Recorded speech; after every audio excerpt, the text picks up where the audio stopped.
Everybody, welcome or welcome back to my channel. I'm so glad that you dropped by on today's video, because in today's video, I'm going to talk about the top 5 mistakes that gardeners make. This is not just for beginner gardeners. This is if you've been gardening and you have not had the success that you desire, and that if your garden is not abundant, I want you to lock in, tune in, and listen to these 5 mistakes. And I want you to find yourself, if it relates to you, where are you in these 5 mistakes, and which one is your biggest Achilles heel, or which one do you need to fix? Because I got a solution for you, and I want you to watch this video as we talk about, after I've been gardening all this time, what are the top 5 mistakes that I see that gardeners make? And I'm doing this now because we're at the very beginning of planning for our gardens for the summer of 2026. And so what better time to do this on the front end? Let's not talk about it after the season is over. Let's talk about it before, so we can get in front of it. And so I'm so glad that you chose this video to stop by. So if you are new, my name is Barbara. I live in Tennessee.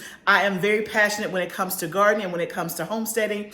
I've been gardening now for 5 years. This is going on my 6th year of gardening, which is so wild. But let me just tell you, I started as a brand new gardener. I had never, ever put my hands in dirt until I literally knelt down right outside here at my first raised bed in April 2020. I had never put my hands in dirt. And now, 6 years later, I am so passionate about gardening and by inspiring and teaching other people how to garden. Yes, I get a little hype. I get a little excited because gardening is exciting. To be able to put a seed in the ground and to see it grow, y'all, don't get me started. Do not get me started. But if you're new here, welcome. I'm glad that you're here. If you've been here before, thank you for coming back. And if you're new, go ahead and hit the subscribe button in faith, because I guarantee you over the next 20 minutes or so, I am going to teach you, show you, give you some tips and pointers that's going to be valuable for your garden for this upcoming season. So as we get into today's topic, the top 5 mistakes that I see gardeners make. This is after me been doing gardening for 5 years. This is after countless conversations, whether I'm in the grocery store and somebody recognizes me, I'm at church, whether somebody sends me a DM, an email, or you guys ask in the comments. These are the things that I see over and over and over again. And I want to help you because all of these things can be fixed. Before we jump into the top 5, I want to also tell you about my very new product that just dropped today, which is a garden planning workbook. And you're going to see how this workbook is going to tie in and help you with these 5 things, right? You can get this video and take notes. I hope that you do, but I also hope that you take the extra step and go ahead and download the garden planning workbook. It is at an intro price right now for $19. I will put the link in the first comment. It will also be in the description. Just go to livingfoodsfarm.com, click on digital resources. Let me tell you about this amazing, amazing garden planning workbook that I put together. Number 1, it's an instant download. So you ain't got to wait for a book. You ain't got to wait for snail mail. You pay for it and go to your email and it will be there. Okay. It is full color. It is 60 pages.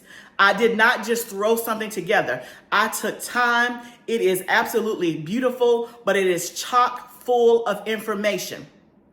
Okay, you may say, well, I don't need any help planting my garden. I guarantee you, by the time this video is over, you're going to be thinking, I might need to plant a little bit more, right? And listen, on this channel, I don't tell you and shoot you anything that I am not doing myself.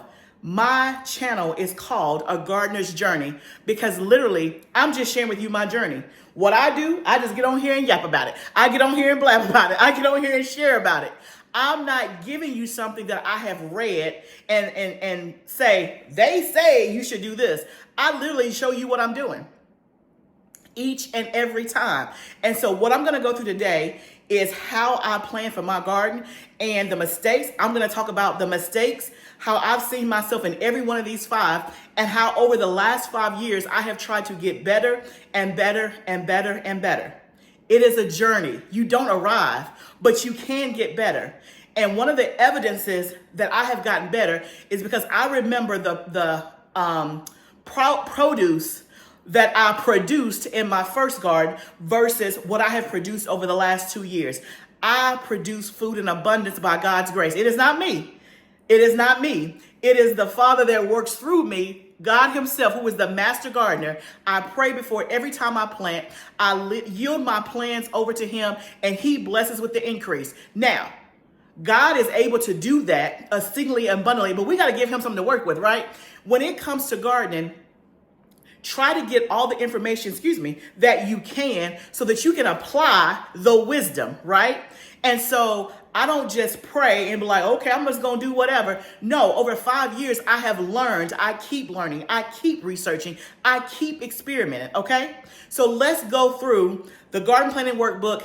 Again, it's instant digital download. It's 60 pages full of information, full color. When you get done with that, you're going to know exactly what you need to do. And the thing is, you can use it season after season after season.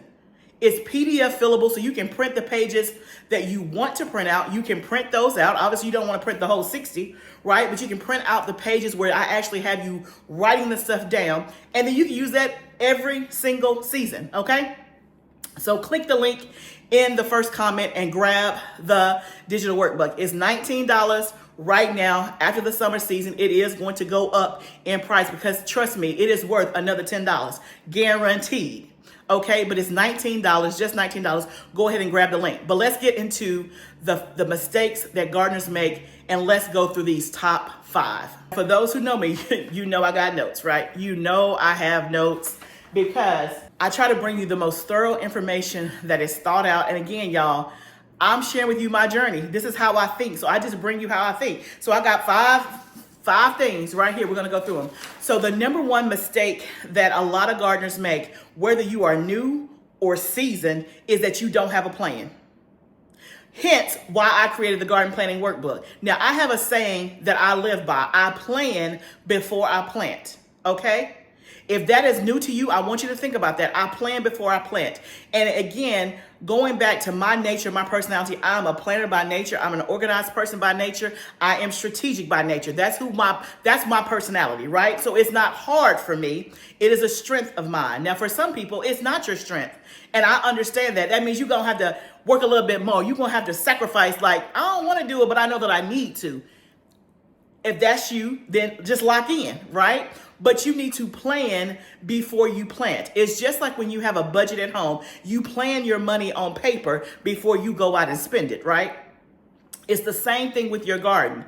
You want to first assess, what areas do I have to plant in? Do I have 5 green stalks? Do I have 2 raised beds? Do I only have 4 containers? Do I have 1 little plot that's 2x4, right? So what is it that you're working with? And then from there, how do I maximize the space to get the biggest yield? Okay. So in the garden planning workbook, I'll walk you through all of that. We ask you and you fill out, these are my spaces that I'm working with. And then I actually give you garden planning diagram sheets that you can print out, that you can mark up, that you can fill in, pencil, pen, highlighter, whatever you want to do. You can print them out and fill it out and put where your stuff is going to go. Let me give you an example. And for those who've been here, you know this ain't nothing new. If you've been following me and watching me, I do this every single season, fall and summer. Here's an example of one of my sheets, okay? This right here says in-ground garden planning. And what you see are just kind of like 8 vertical rectangles. What this is a replica on paper of my in-ground garden space. So if you are new, I have an in-ground space that is 40 by 100, so it's 4,000 square feet, and I have 8 rows that are 100 feet long each. That is what this represents. So before I order my seeds, well, let me be honest, not before I order my seeds, but before I start my seeds, I figure out where things are going to go loosely. Now, does it change? Yes, sometimes it does, but I start with the draft so I know, number one, how many plants do I need? I.e., I back it up, how many seeds do I need to start? So for example, one of my rows will be just peppers, okay? So in a 100-foot row, I can get 55 plants because my plants are spaced 18 inches apart. So somewhere between 50 to 55 plants in 100-foot row. Now I'm gardening on a bigger scale than maybe some of you, and among some of you, I'm on a lesser scale. You figure out your space. But just for example purposes, I have a 100-foot row and I can get 55 pepper plants in one row, right? So that tells me, okay, if I want a whole row of peppers, which I grow a whole row of peppers every single year because I'm trying to grow enough of that one crop to last me until the next time I can grow again. So if I have 55 spaces, I need to start more than 55 pepper plant seeds, right? Because some may fail, some may not handle the transplant shock, whatever the case may be. So I may say I'm going to start 75 pepper plant seeds. Well, how many of each kind? How many bell peppers? How many spicy peppers? How many, what's my ratio, right? But if I don't know what my space holds, if I don't know or think about what space I have when I go to start my seeds or when I go to buy plants, transplants, I'm gonna go to Home Depot or to the local nursery and be like, ooh, they got plants 3 for $10. Ooh, I like this one, this one, this one. And you come out with a basket full of peppers. Let's say you bought 30 pepper plants, but you only have one green stalk, right? And you like, where am I gonna put the rest of these peppers? And then you start calling your friends, girl, you want any peppers? You be like, no, I'm full. I saw the same sale. I got 15 over here that I don't need. It goes on and on, right? Because you did not have a plan. But if you know I need 10 pepper plants, then when you see the sale, 3 for 10, you know I need to get 12, right? If I'm gonna take advantage of the sale. 3 for 10, so that you can get 4 sets. That's $40. Right? And you don't spend $75. That's just a quick example. But that is the one mistake that gardeners make, is they don't plan. And because they don't plan, they don't have abundance. And they don't have abundance because they have not maximized their space. You have empty beds that you could have put more stuff in. Or let's talk about the second mistake that gardeners make is plant spacing. You either have your plants so far apart and you could have maximized your space and had some other things in there, or your stuff is all up on each other. Like they can't eat, they hugging, right? They ain't got no breathing room. You know how somebody, oh, I just had a visual. Of a couple of people who will remain nameless.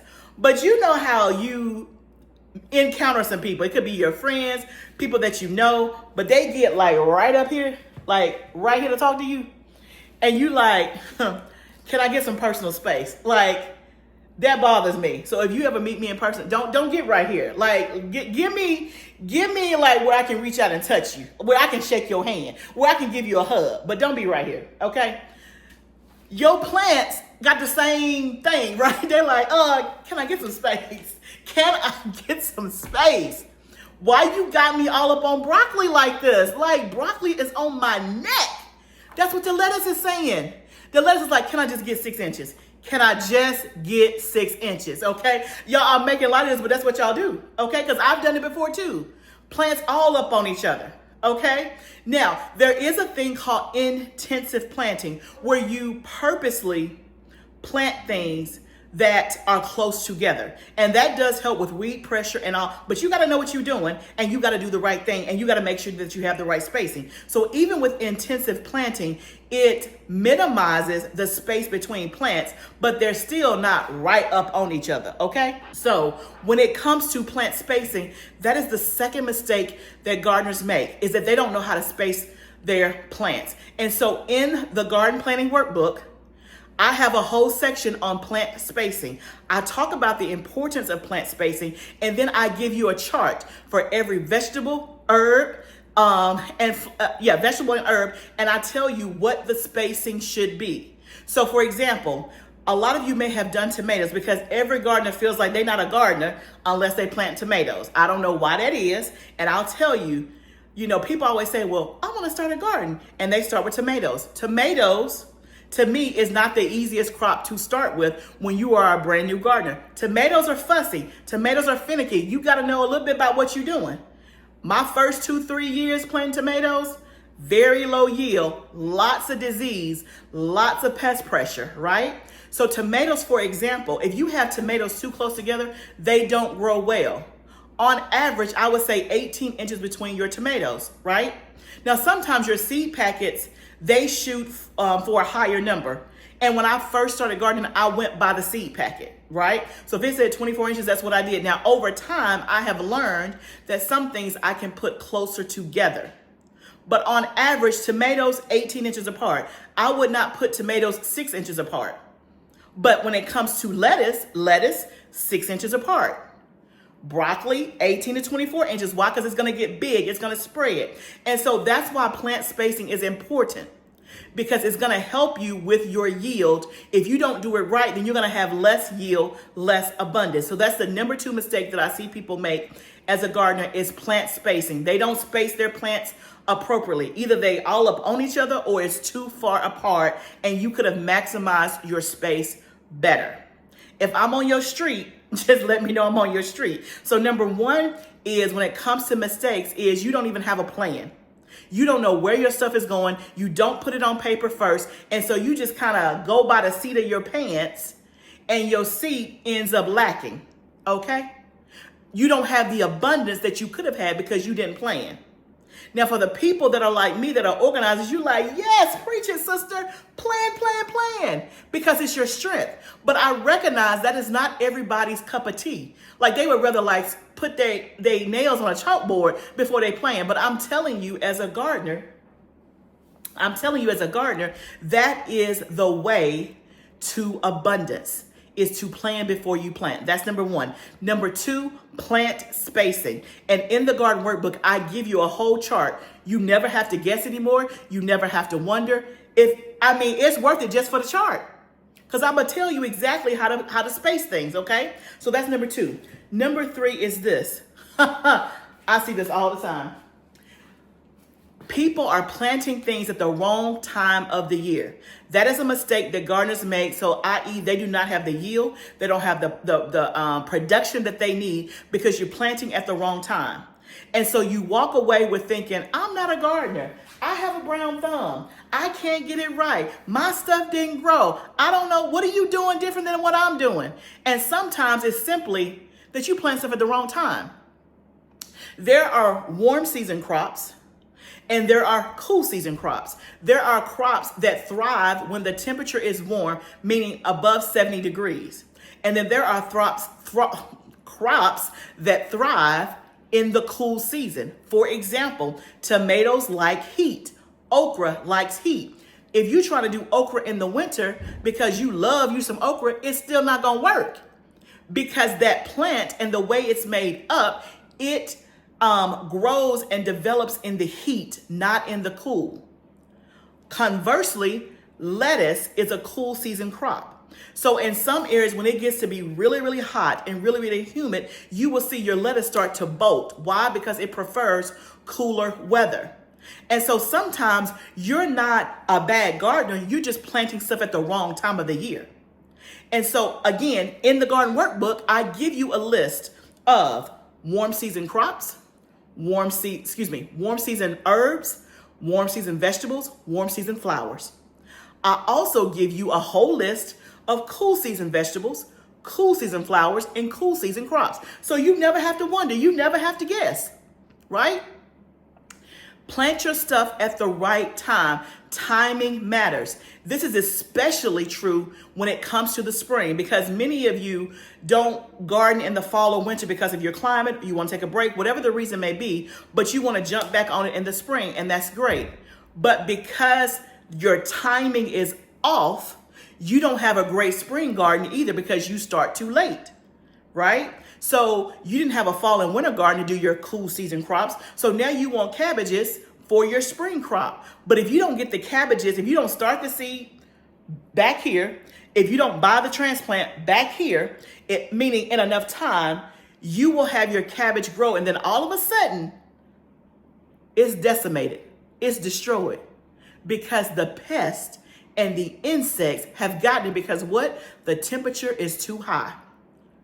So to avoid that, you have to do it at the right time, okay? And again, if you want to know the right timing, I got a tool for that too. My seed starting calculator. You can get that. It's $6.95. In the seed starting calculator, you put in your last frost date. It's going to tell you when to start your cabbage seeds. It's going to tell you when to transplant them out.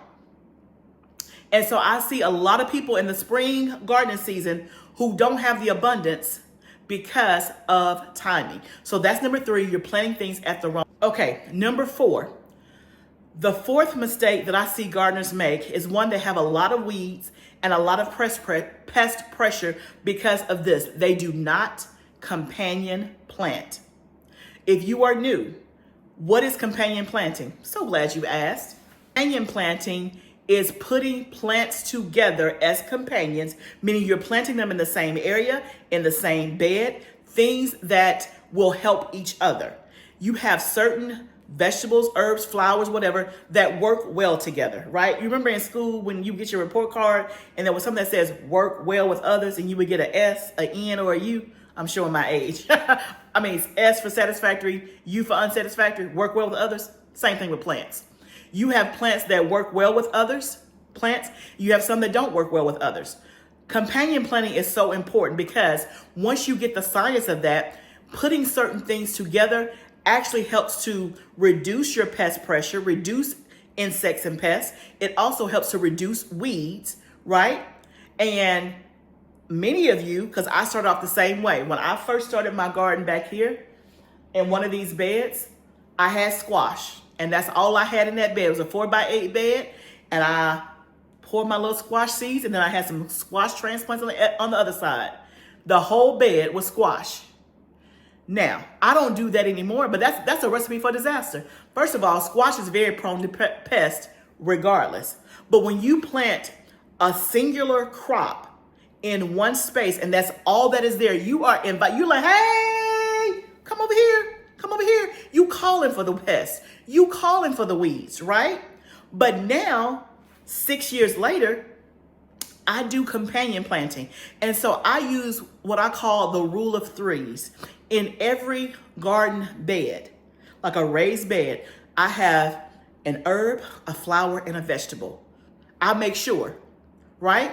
And so finish it with me, in the garden planting workbook, I have a companion planting guide in the workbook. So again, it's a garden planting workbook to plan your whole garden, but I give you the stuff so that you can plan.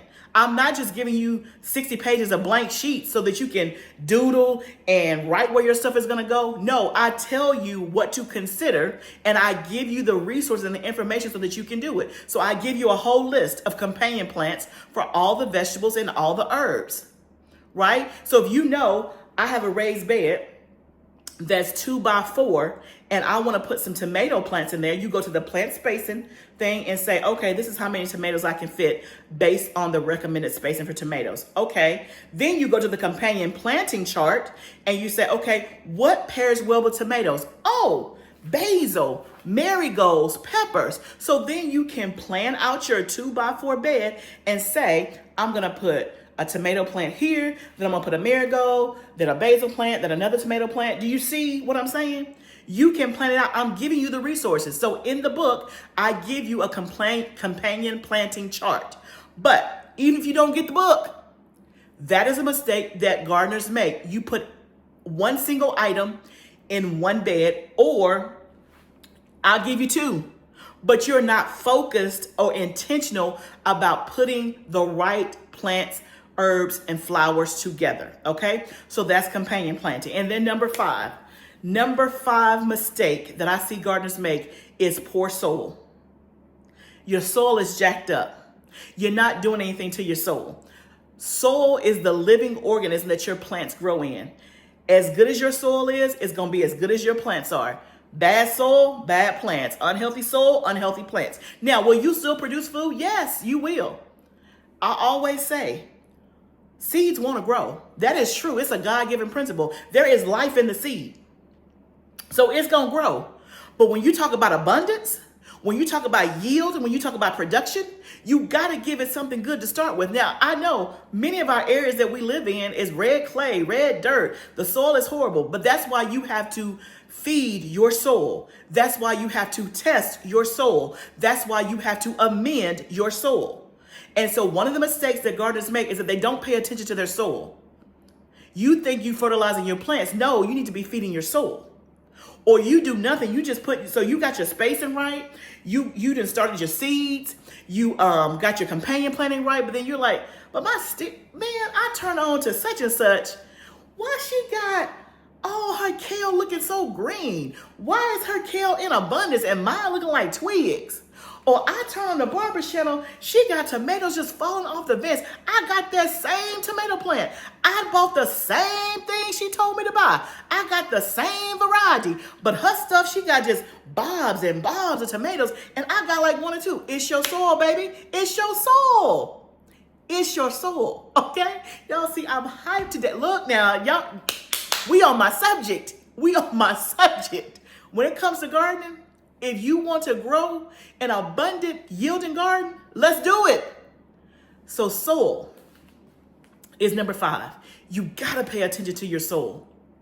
You gotta dial in. You gotta lock in on your soul. And it's not a one-time thing. It's not a, ooh, I'm gonna do it this year and I'm done. No, it's an every year thing. You gotta dial it in. You gotta keep adding stuff back in. My soul has been a journey, just like my gardening journey.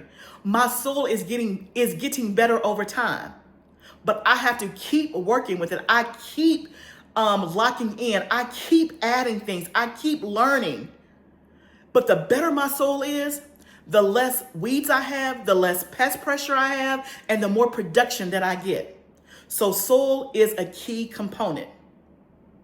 So y'all, what I want you to do now is I want you to tell me which of the 5 is your downfall. That you know you like, yep, that's been getting me, or maybe that's why my stuff ain't growing. Let me know. So 5, number 1, no plan. Number 2, plant spacing. Number 3, you planting at the wrong time. Number 4, you're not companion planting. And number 5, your soil is jacked up. Which one of the 5 is your issue? And now that we know that, what are we gonna do as we start to approach the gardening season? Let this year be the best year. It's not time to give up. It's time to lock in. I don't care what happened last year. You may be saying, I'm trying to get myself together, Barbara. Last year was such an epic fail. Okay, that was 2025. It's now 2026. Let's go. Let's lock in. Let's get it. It's food to be grown. And I believe with all of my heart, because there is life in the seed and seeds want to grow, I believe that we can do it. God is the master gardener.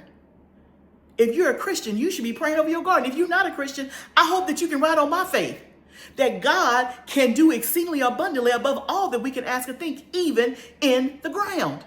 So I want to encourage you. I want to inspire you. I want to give you the information, the education that you need to have the most amazing garden this year.